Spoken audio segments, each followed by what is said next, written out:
Hi, and welcome to the CU of Aberdeen's Carol service. My name's Sarah. I'm one of the hosts for tonight. I'm a third-year English Lit with creative writing student at the University of Aberdeen.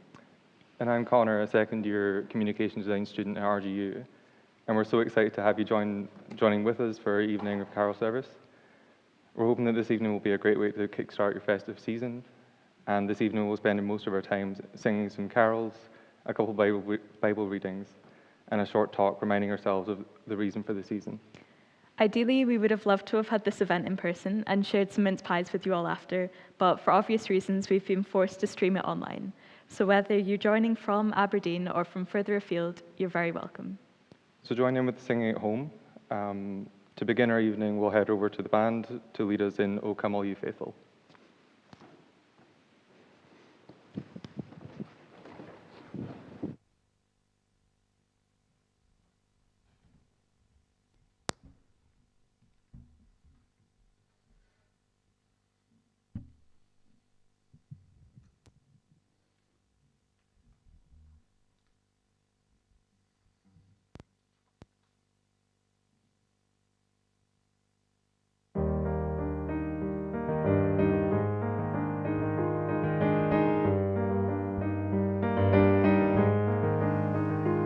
O come, all ye faithful, joyful and triumphant. O come ye to Bethlehem. Come and behold him, born the King of angels. Oh, come, let us adore him. Oh, come, let us adore him. Oh, come, let us adore him, Christ the Lord.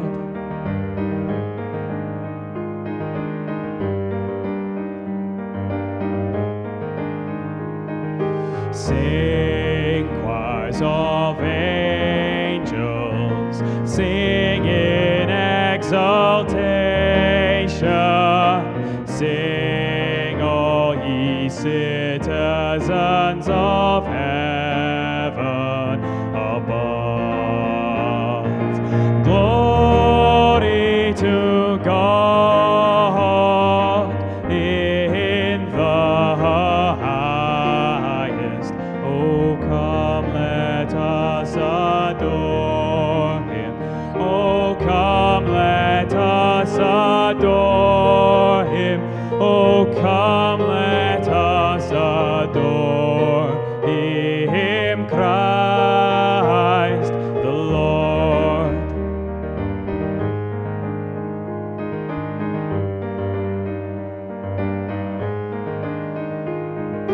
Yes, Lord, we greet thee, born one happy morning. Jesus, to thee be glory give. Word of the Father, now in flesh appearing. Oh, come, let us adore him. Oh, come, let us adore him. Oh, come, let us adore him, Christ the Lord.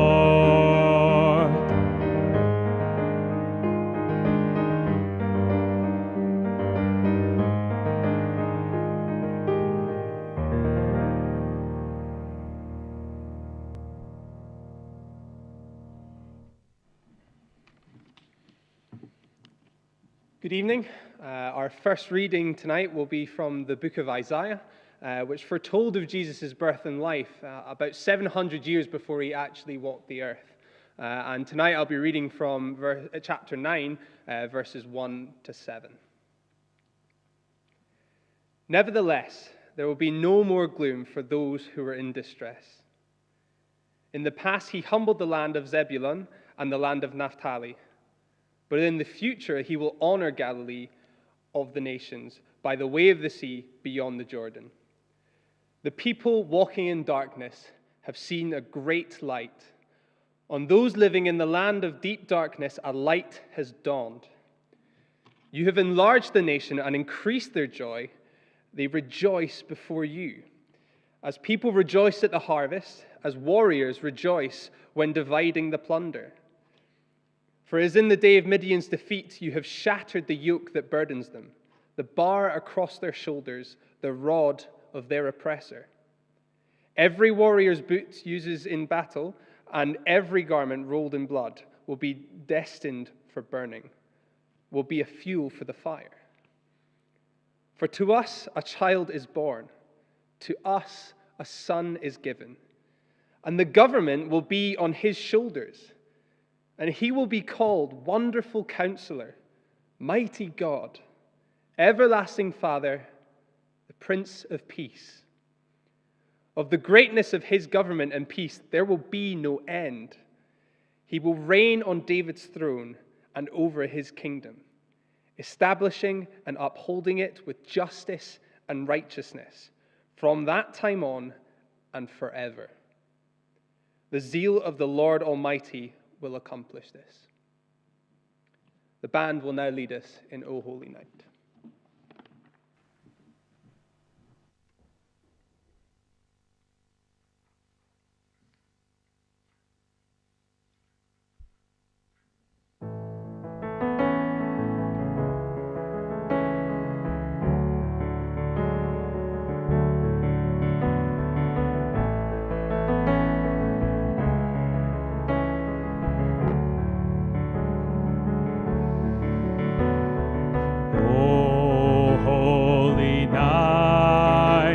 The stars are brightly shining.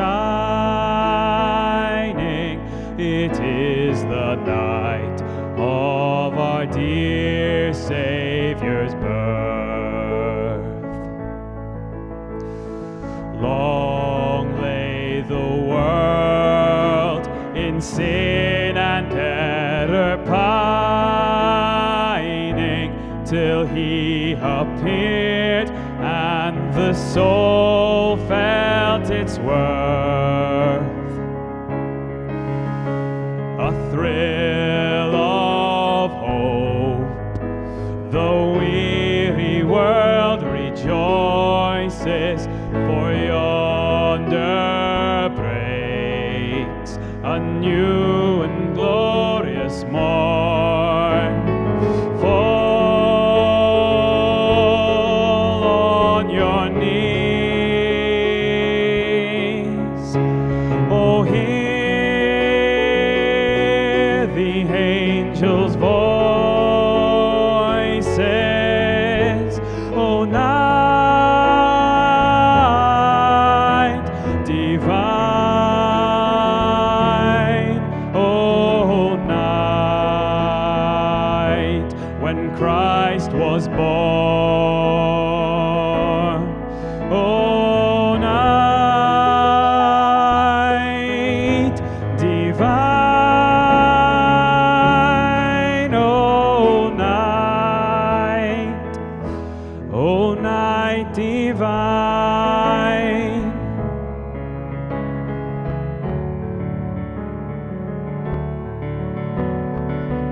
Truly he taught us to love one another, his law, his love, and his gospel, his peace. Chains shall he break, for the slave is our brother, and in his name all oppression shall cease. Sweet hymns of joy In grateful chorus raise we, let all within us praise his holy name. Christ is the Lord. Then ever praise we his power and glory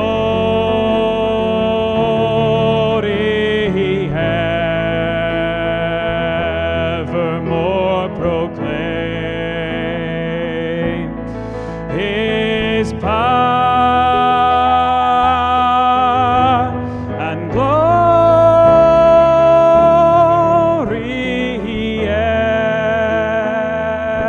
evermore proclaim.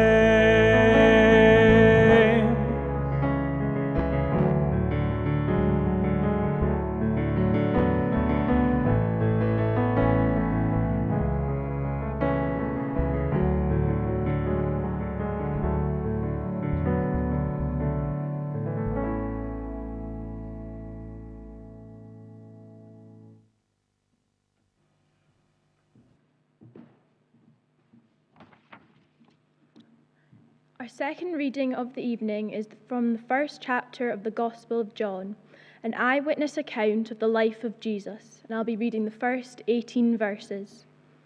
In the beginning was the Word, and the Word was with God, and the Word was God. He was with God in the beginning. Through him all things were made. Without him nothing was made that has been made. In him was life, and that life was the light of all mankind. The light shines in the darkness, and the darkness has not overcome it. There was a man sent from God whose name was John.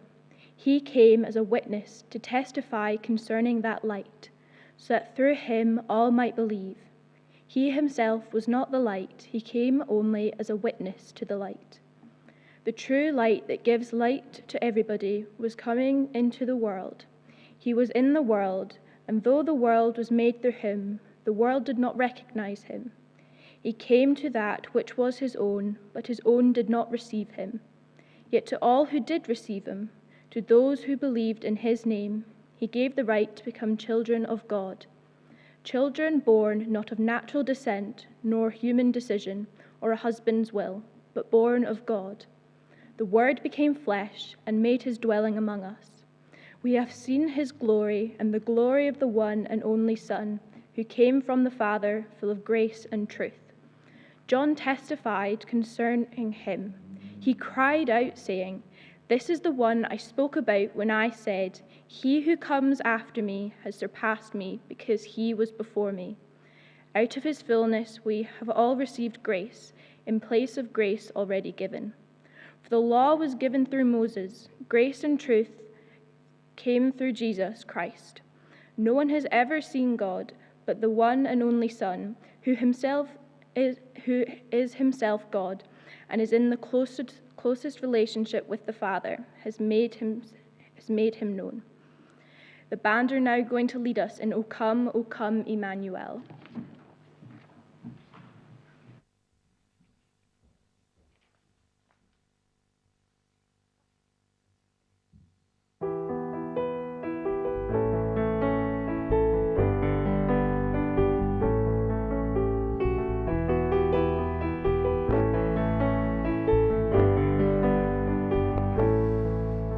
O come, Emmanuel,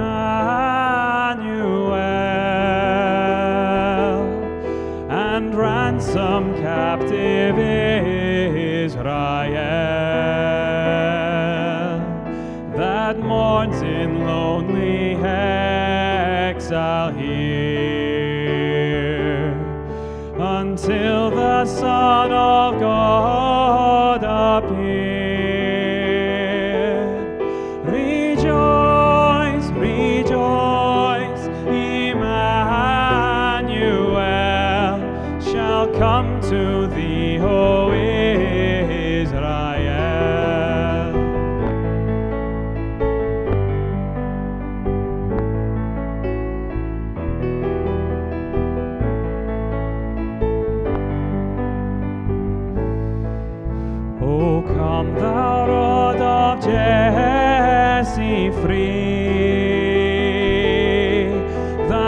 down from Satan's tyranny.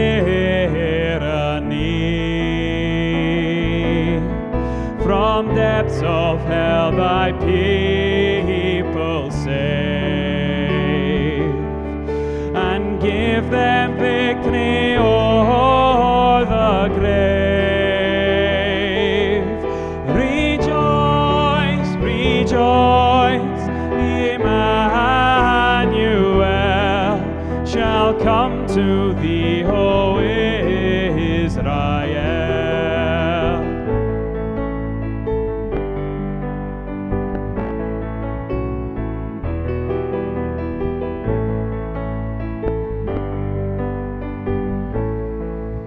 O come thou day spring from on high, and cheer us by thy drawing nigh.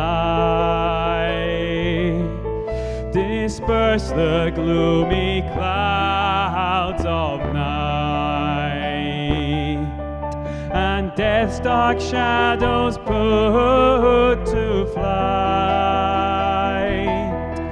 Rejoice, rejoice, Emmanuel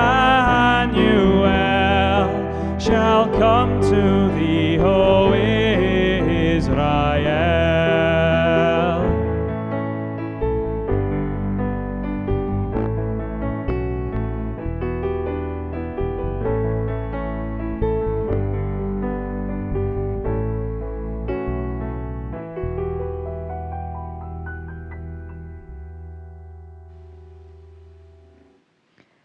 We've heard some readings and sang some carols which heavily focus on the coming of Jesus into the world and why that's good news.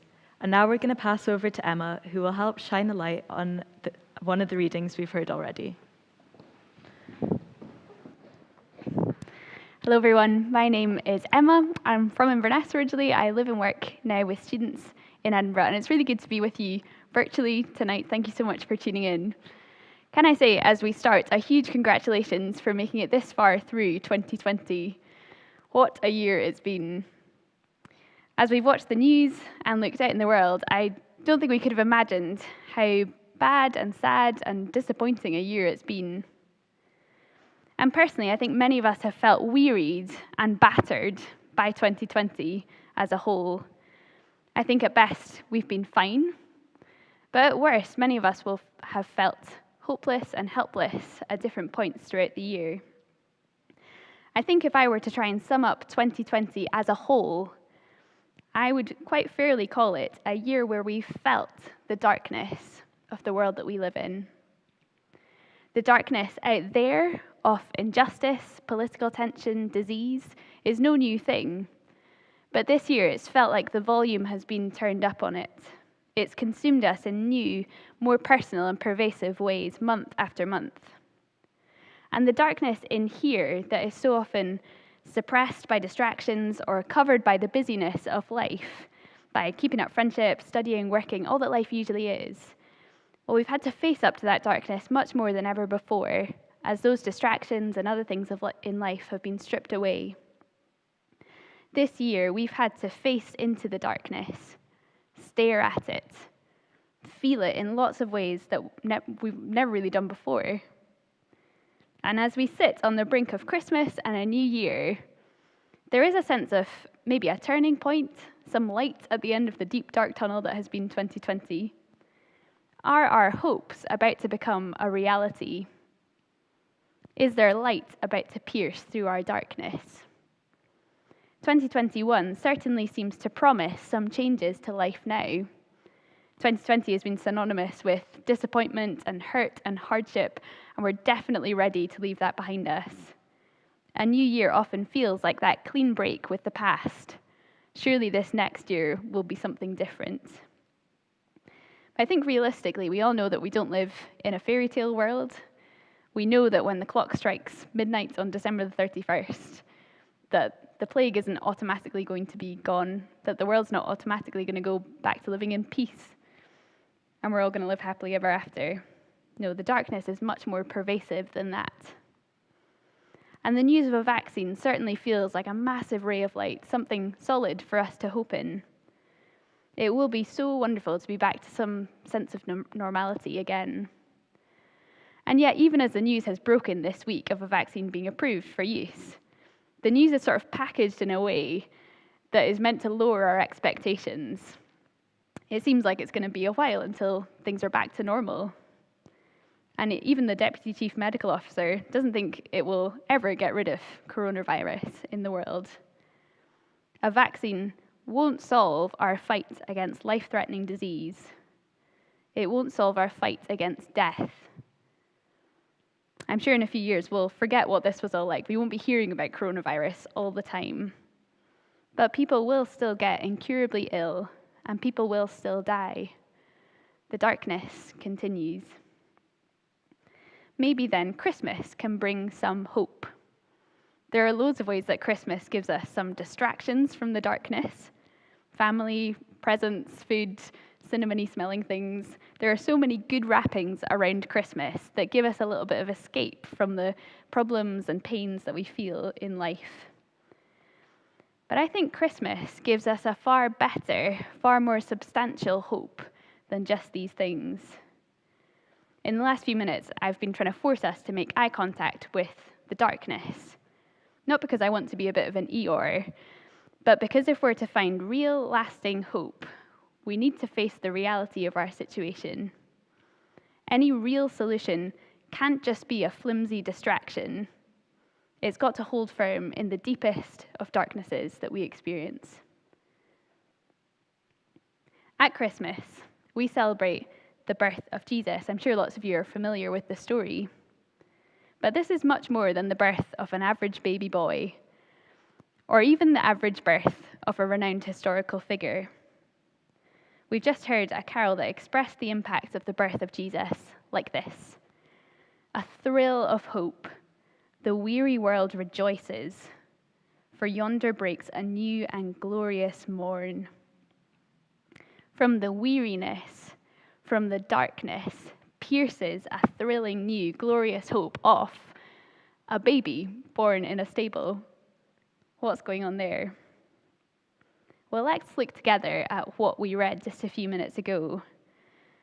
This is an account of Jesus' life written by one of his closest friends, John. And in his account, John doesn't record the story of Jesus' birth in a way that we're probably most familiar with, the stable, the angels, the wise men, etc. Instead, he gives us a kind of behind-the-scenes look at what's going on when Jesus comes into the world. And look at where he starts, way back in the beginning. He's pointing us right back to the start, before anything was made. That's the scale of what's going on here. It's massive. And there in the beginning is the Word. What does he tell us about this Word? Well, the Word was with God right from the beginning. The Word was God. The Word was central to making everything. The Word is the creator, he claims. The Word has life in him, and that life was the light of humanity. And if you're listening, you would have heard that this word is not a what, but a who. It's not a something, it's a someone. We see that he's called he all throughout this. In short, he's talking about God in these verses, a creator, beyond time, someone big and other from the world that we see and know around us. And the shock of what we're reading comes a bit further down. In verse 14, we reach a dramatic key change because this word, God himself, comes crashing into the world that we live in. The Word became flesh and dwelt, lived among us. God came into the darkness. He came and lived in the same dark, weary world that we live in. The world that's full of pain and shame and death and political tension, injustice and struggle. That's the world that God came to live in. The Christmas story doesn't happen in some kind of vacuum or some kind of fairy tale land, but it happens in this real, dark, broken world that we live in. And into that world comes real hope. If that weren't shocking enough, God doesn't come to live in this world as some kind of detached presence or divine tourist. No, he becomes flesh. He becomes a person. That word became flesh is revealed here as Jesus Christ. What we're celebrating at Christmas is the limitless God who made the universe and everything in it being born as a baby, a tiny, weak little thing in a barn in first century Israel. We're celebrating God becoming human, someone just like us, and at the same time not like us. Someone who's lived amongst real people, who's spoken to them, shared a meal with them, worked alongside them, who's lived in the darkness, wept over it, despaired over it, and yet has not been overcome by it. God comes into the darkness as a person, Jesus. And that should really raise the question with us, why on earth would he do that? Why on earth, if you were God, would you choose to step into this mucky world? Was he bored? Is this some kind of divine charity work? Well, look at verse 18. No one has ever seen God, but the only God who is at the Father's side, he has made him known. God steps into the world as a person, Jesus, so that we can know what he's like, so we can understand him, so we can see him clearly. That's one of the reasons why he describes Jesus as the Word. Someone's word is how we get to know them, isn't it? You can look at a picture of them, you can hear them speak, and that's the clearest way you'll get to see them, far better than stalking them on social media or any of those ways. The clearest way of getting to know someone is by hearing them speak. That's what God is doing through Jesus. He's revealing himself, speaking directly to people just like you and me, living in darkness, looking for light. Is this then just another flickering, flimsy light, a distraction, or some kind of wishful thinking? Well, if you were to read on from this introduction in John's Gospel, you can see how the hope that Jesus offers holds up. As God steps into a dark world in Jesus, he doesn't offer vaguely comforting words to gloss over the darkness. No, Jesus is brutally honest about it. He sees the full measure of the world around us, and the darkness in it, and the darkness in us, and he doesn't shy away from it. He meets real people in their shame, dissatisfaction, grief, struggle, however well some of them might mask it, and he offers light to them, just as they sit right there in the darkness. As God steps into a dark world in Jesus, he doesn't offer another ungrounded hope that has no more basis than wishful thinking. No, Jesus shows the substance of the hope that he offers. He plunges himself into the deepest darkness that we know, and he isn't overpowered by it. Jesus dies and comes back to life. Even in the face of death, Jesus offers real life and real hope. The light shines in the darkness, and the darkness has not overcome it. We really need somewhere to place our hope amidst all this darkness. Where will you place yours? Jesus offers a hope that is real and unique to us living in darkness.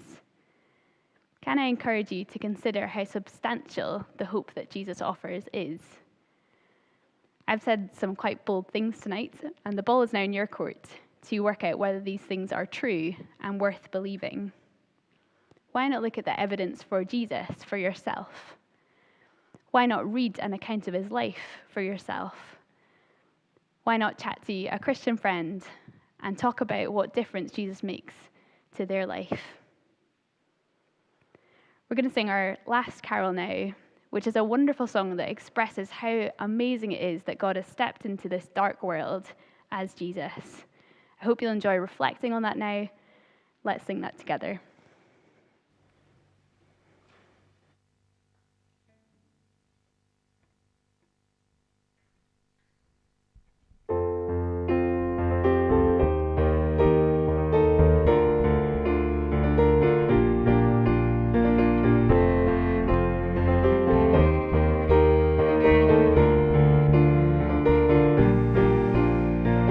Hark the herald angels sing,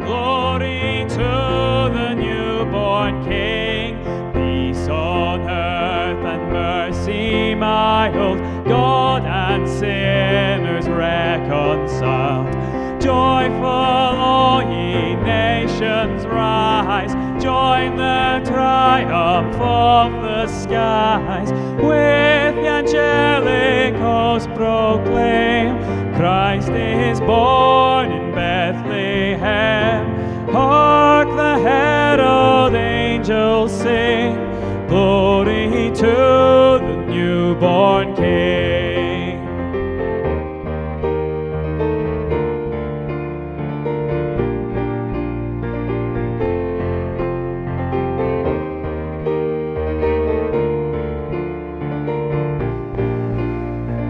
Christ by highest heaven adored, Christ the everlasting Lord.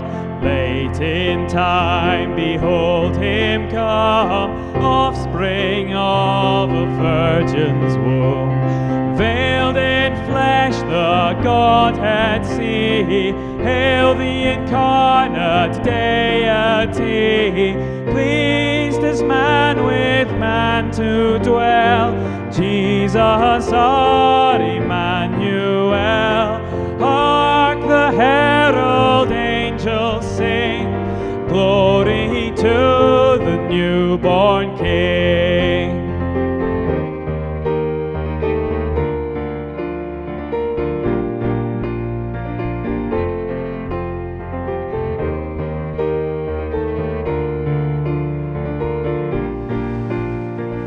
Hail the heaven-born Prince of Peace, hail the Son of Righteousness. Light and life to all he brings, risen with healing in his wings. Mild he lays his glory by, born that man no more may die. Born to raise the sons of earth, born to give them second birth. Hark the herald angels sing, glory to the newborn King.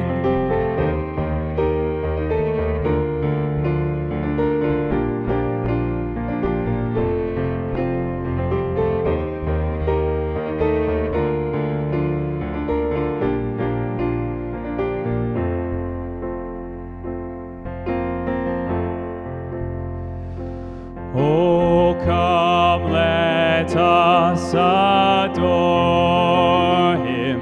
Oh, come, let us adore him. Oh, come, let us adore him. Christ the Lord.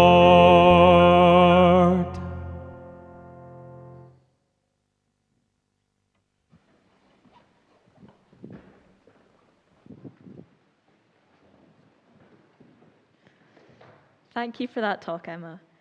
So throughout the evening, we've been hearing about Jesus' life, from his birth to his death to his resurrection. But we don't want you to just take our word for it. We want to just share again Emma's invitation to look at the evidence for yourself.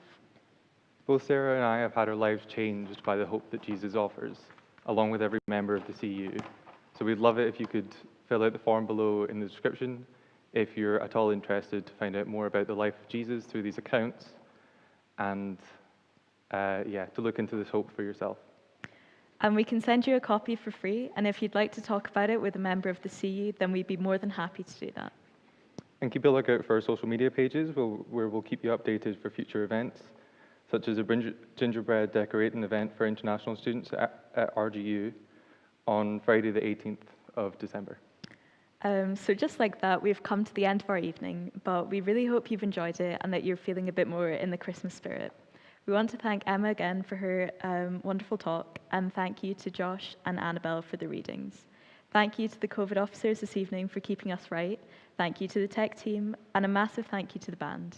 And finally, a thank you to you for joining us this evening. So on behalf of AUCU, RGUCU, and NESCOL CU, Merry Christmas.